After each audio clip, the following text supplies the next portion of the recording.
اور رمضان شریف بھی آ رہا ہے، اور آپ کو معلوم ہے ہم نے رمضان میں پڑھائی رکھی ہے، چھٹیاں نہیں رکھی۔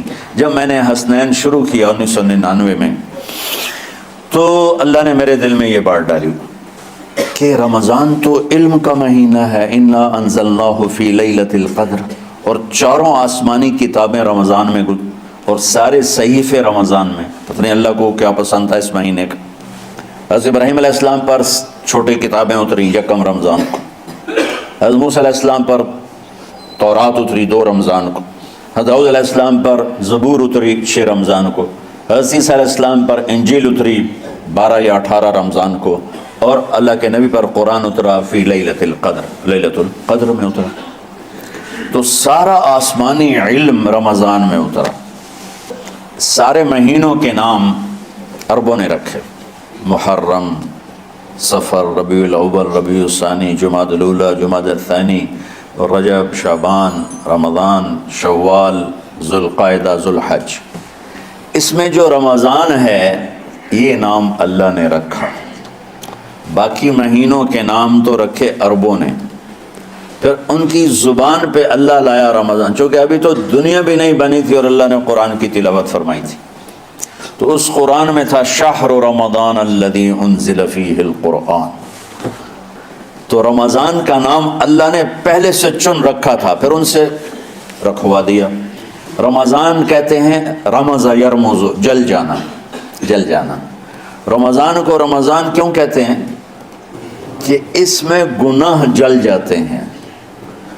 مسلمان پہلا روزہ رکھتا ہے اور اس کے گناہ اللہ جلانا شروع کرتا ہے، اس کی بھوک پیاس کی آگ میں گناہوں کو ڈالتا ہے، جلاتا ہے۔ آخر 29 رمضان یا 30 رمضان آخری رات اللہ تعالیٰ اس کی پچھلے سال کے سارے گناہ معاف فرما دیتا ہے۔ تو اس کو اس سے تشبیہ دی گئی کہ جیسے جلنے سے چیز ختم ہو جاتی ہے، رمضان کے روزے کی بھوک اور پیاس کی تپش سے اللہ تعالیٰ پچھلے سال کے سارے گناہوں کو معاف فرما دیتا۔ تو مجھے خیال آیا اس وقت جب ابھی بالکل کزرع اخرج شطأہ تھا، ہمارے مدرسے کی مثال کزرع اخرج شطأہ، دعا کرو اللہ تعالیٰ فاستغلظ فاستوى علی سوقہ، اسے بنا دے۔ امید تو ہے کہ کچھ شکل اللہ نے بنا دی، اللہ اسے پوری دنیا میں پھیلا دے۔ میری تو تمنا ہے کہ ایک ایسی مثبت سوچ کے علماء کے اللہ میرے ذریعے سے تیار کروا دے جو امت کو جوڑنے والے ہوں، توڑنے والے نہ ہوں۔ تو اللہ تعالیٰ آپ کو مثبت بنائے۔ رمضان میں چونکہ سارا علم اترا تو مجھے خیال آیا کہ ہمیں رمضان میں چھٹی کرنا تو ایک ایسی عادت ہے، کوئی سنت تو ہے نہیں، تو مجھے رمضان میں پڑھائی کروانی چاہیے، چاہے تھوڑی ہوگی، روزے کی بھوک بھی ستائے گی اور رات کے جاگنے کی وجہ سے نیند بھی ستائے گی، لیکن اس میں ایک لفظ سینکڑوں لفظوں پہ بھاری ہوگا، غیر رمضان۔ تو میں کراچی گیا اور مفتی تقی صاحب دامت برکاتہم سے سب سے پہلے جا کے مشورہ کیا کہ حضرت میں چاہتا ہوں کہ رمضان میں چھٹی نہ ہو، پڑھائی ہو۔ اس وقت رمضان سردیوں میں تھا، تو وہ بڑے خوش ہوئے، کہنے لگے یہ تو بہت اچھی بات۔ وہ تو اتنے بڑے ہاتھی کے پاؤں میں سب کا پاؤں، اتنی بڑی ہستی نے، وہ صرف پاکستان کا سرمایہ نہیں پوری امت کا سرمایہ ہے۔ تو ان کی اس بولنے نے مجھے ہمت دے دی۔ تو پھر میں نے یہاں آ کر تو ہم نے رمضان میں سبق شروع، اس وقت ذرا میری ہمت تھی تو میں رات کو پڑھاتا بھی تھا، بیان بھی کرتا تھا۔ تو ہم نے رمضان میں شروع کی کہ یہ رحمتوں کا مہینہ، ہر چیز کی برکت کا مہینہ، ہر شے کی اللہ کے طرف سے فراوانی اس میں ہے، علم کی بھی، ہدایت کی بھی، رزق کی بھی۔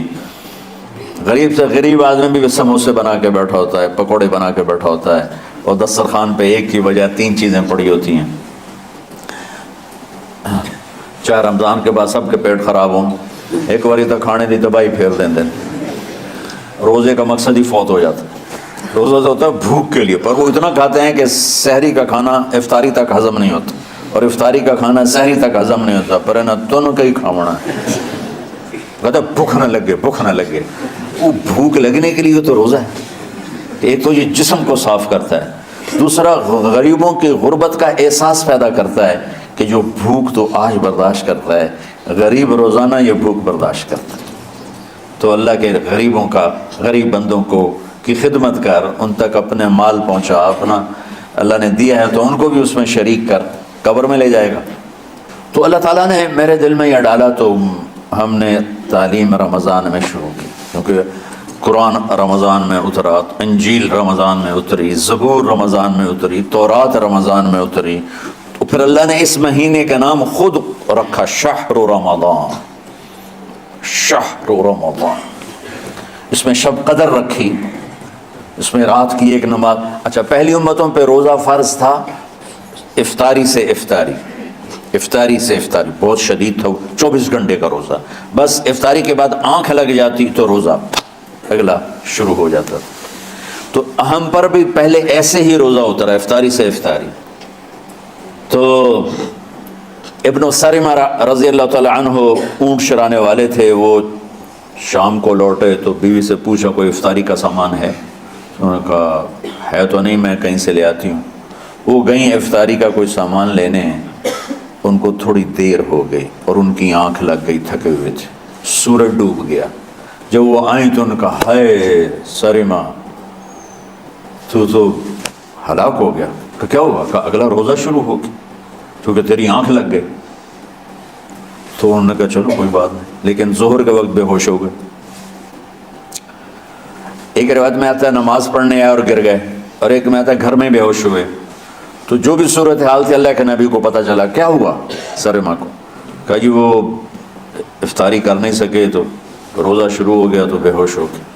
تو اللہ کے نبی رنجیدہ ہوئے، تو اللہ تعالیٰ نے قرآن اتار دیا، چلو میرے محبوب ساری رات کھاؤ، حتی یتبین لکم الخیط الابیض من الخیط الاسود من الفجر، کہ میرے محبوب صبح صادق تک آپ کی امت کو اجازت ہے کھاؤ۔ پہلی امتوں پر افطاری سے افطاری، لیکن ان کی نماز تراویح نہیں تھی، تو ہمیں اللہ تعالیٰ نے دیا سحری تک، پوری رات۔ اچھا، ایک صحابی آئے، یا رسول اللہ میں تو مارا گیا۔ آپ نے کہا کیا ہوا؟ کہا میرا روزہ تھا، میں بیوی کے پاس چلا گیا۔ آپ نے کہا تو پھر تو غلام آزاد کر، کفارہ دے۔ کہا جی میں تو خود غریب آدمی ہوں، غلام کہاں سے آزاد کروں، خریدنا پڑے گا۔ آپ نے کہا 60 مسکینوں کو کھانا کھلا۔ کہا میں آپ مسکین ہیں، میں کینوں کھانا کھلاؤں؟ آپ نے فرمایا پھر آخری ہے کہ 60 روزے رکھ، وہ مسلسل رکھنے ہوتے ہیں جو کفارے کے ہوتے ہیں۔ وہ کہنے لگا ایک روزے چاہے کم کیتا ہے، 60 روزے میں کی کریں گے؟ تو آپ نے فرمایا اچھا ٹھیک ہے بیٹھ جا۔ بیٹھ گئے۔ تھوڑی دیر ہوئی تو ایک انصاری صحابی کھجوروں کا ٹوکرا لے کر آ کے، یا رسول اللہ یہ صدقے کی کھجوریں ہیں، تقسیم فرما دیں۔ تو آپ نے فرمایا بھائی وہ کدھر ہو؟ کہا جی بیٹھا ہوں۔ آپ نے کہا ادھر آ، یہ کھجوریں لے جا اور 60 گھروں میں تقسیم کر دے۔ سبحان اللہ، اللہ نے اس امت کو لاڈ لڈائے ہیں، یہ اللہ کی لاڈلی امت۔ عجیب واقعہ یہ، کہنے لگا یا رسول اللہ، اللہ کی قسم مدینے میں مجھ سے غریب کوئی نہیں، آپ ایسا کرو یہ میرا کفارہ مجھے ہی صدقہ کر دو۔ تو آپ اتنا ہنسے کہ یہ آخری دانت نظر آنے لگے۔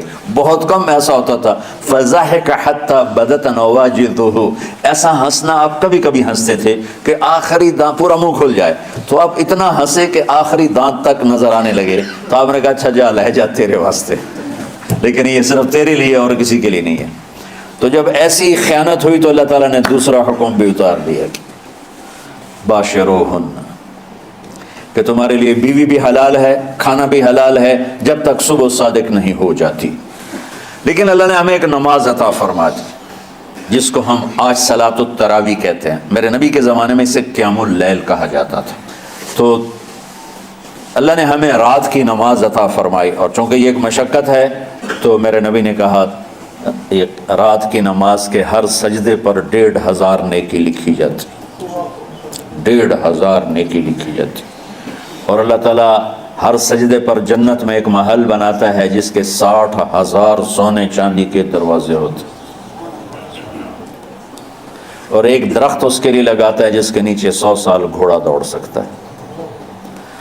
تو رمضان کا اہتمام آپ رجب سے شروع فرما دیتے تھے۔ میرے نبی نے 9 رمضان دیکھے، 9 رمضان اپنی زندگی میں، 9 رمضان۔ 10ویں رمضان سے پہلے آپ اللہ کے پاس تشریف لے گئے۔ آپ کی زندگی میں روزے فرض ہونے سے آپ کی وفات تک 9 رمضان گزرے، اور میں قربان جاؤں اپنے نبی پر، اپنی امت پہ کیسی شفقت تھی۔ آپ سحری کھاتے تھے بالکل آخری وقت، ادھر بلال اذان دے رہا ہے اور ادھر آپ آخری لقمہ کھا رہے ہیں، اور ادھر سورج نیچے ہوا اور آپ کھجور منہ میں. ایک آدمی اوپر کھڑا ہوتا تھا مدینے میں تو وہ چھت پہ، گھر کی چھت پہ کھڑا ہوتا تھا. سفر میں ہے تو وہ کسی پہاڑی پہ کھڑا ہوتا تھا. جو ہی سورج کا کنارہ نیچے جاتا اب فوراً وہ کہتا یا رسول اللہ قد غربت، تو آپ کھجور منہ میں ڈال لیتے تھے یا پانی. کبھی پانی سے افطار فرماتے تھے، کبھی کھجور سے افطار فرماتے تھے کہ میری امت پہ بھوک کا وقت کم سے کم آئے. آج کل جو یہ ہمارے افطاری کے اوقات ہیں نا، یہ سورج ڈوبنے کے بھی 2-2.5 منٹ بعد کے ہیں کہ احتیاطاً. ٹھیک ہے چلو احتیاط کر لو، کوئی مسئلہ نہیں، لیکن اصل ہے ادھر چونکہ اب سورج ہمیں نظر ہی نہیں آتا ہے، اس طرح ہم گھرے ہوئے ہیں شہروں میں. دیہاتوں میں بھی اب اس طرح کا ماحول ہے کہ وہ نظر نہیں آتا ہے. تو بہتر کہ ادھر سورج غائب ہو، ادھر لقمہ منہ میں جائے. لیکن یہ تب ہے جب آپ نظر آ رہا ہو. اب جب آپ یہاں بیٹھے ہو حسنین میں تو یہاں تو کوئی سورج نظر نہیں آئے گا، یہاں تو مینار نظر آئے گا. تو لہٰذا احتیاط ٹھیک. ہمارے اہل حدیث بھائی وہ 2 منٹ پہلے ہم سے افطار کرتے ہیں، تو بڑی اچھی بات ہے کہ سورج کے غروب ہونے کا جو اصل وقت ہے اس کے ساتھ ہی افطار کرنا. اور سحری میں ایک واقعہ سناتا ہوں. آپ سحری کھا رہے تھے، بکرے کی سری پکی ہوئی تھی، تو مولا علی رضی اللہ تعالیٰ عنہ اور عرباض بن ساریہ رضی اللہ تعالیٰ عنہ آپ کے ساتھ کھانا کھا رہے تھے. تو حضرت بلال ہے، یا رسول اللہ وقت ختم ہو گیا ہے، میں اذان دینے جا رہا ہوں، آپ برائے مہربانی کھانا پینا بند کریں. اور یہ کہہ کر چلے گئے. چھت، ایک انصاری عورت تھی، اس کے گھر کی چھت پہ چڑھ کے اذان دیتے تھے. چڑھنے لگے تو پھر واپس آئے کہ دیکھوں اللہ کے نبی نے کھانا چھوڑ دیا یا نہیں. آگے دیکھا تو وہ کھا رہے تھے. انہوں نے کہا یا رسول اللہ واللہ لقد اصبحت، یا رسول اللہ اللہ کی قسم سحری کا وقت ختم ہو گیا، صبح ہو گئی. تو آپ نے ہاتھ پیچھے کر لیا، کہہ رہے تیرا بھلا ہو بلال، ابھی وقت باقی تھا، تیرے قسم کھانے پر اللہ نے اس کو پہلے نکال دیا کہ تیری قسم کہیں جھوٹی نہ پڑ جائے. تو حضرت علی نے فرمایا کہ اگر بلال قسم نہ کھاتے تو جب تک میرے نبی کھاتے رہتے صبح صادق نہیں ہونی تھی. تو بالکل آخری وقت میں آپ کھاتے تھے تاکہ کم سے کم وقت امت پہ بھوک کا آئے. تو اللہ تعالیٰ آپ کے علم میں برکت دے. رمضان علم کا مہینہ ہے، سونے کا نہیں ہے، کھانے کا نہیں ہے، سموسے پکوڑے کا نہیں ہے. رمضان علم کا مہینہ. شب قدر اس میں ہے، اللہ کا عرش پہلے آسمانوں پر ہے. سارا دن ساری رات اللہ کے اعلان ہو رہے ہیں، کوئی بخشش چاہنے والا، کوئی معافی چاہنے والا، کوئی رزق چاہنے والا، کوئی ہدایت چاہنے والا، کوئی شفا چاہنے والا. اور فرشتوں کے اعلان ہو رہے ہیں، بھلائی کرنے والے آگے بڑھ، برائی کرنے والے بس کر دے. تو جو رحمت رمضان میں، میرے نبی نے فرمایا اگر میری امت کو پتہ چل جائے کہ رمضان کیا ہے تو یہ تمنا کریں گے کہ کاش سارا سال ہی رمضان ہوتا.